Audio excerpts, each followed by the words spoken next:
ہر ایک کو تین آدمی ایسے ہیں جن کی طرف اللہ کبھی نظر اٹھا کے قیامت میں نہیں دیکھے گا اور نہ ان کے گناہوں کو معاف کرے گا اور ان کے لیے دردناک عذاب ہے۔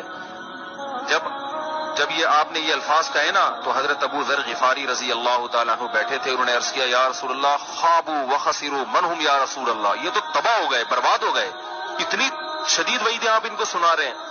3 دفعہ آپ صلی اللہ علیہ وسلم نے اس کلام کو دہرایا ہے، تو آپ نے فرمایا المنان، ایک وہ شخص جو احسان کر کے جتلاتا ہے، ہر ایک کو بتاتا رہتا ہے یہ میں نے، وہ اس کو ذلیل کرتا ہے لوگوں کے سامنے۔ دوسرا والمسبل ازارہ، اپنے ازار یا شلوار کو ٹخنوں سے نیچے لٹکانے والا۔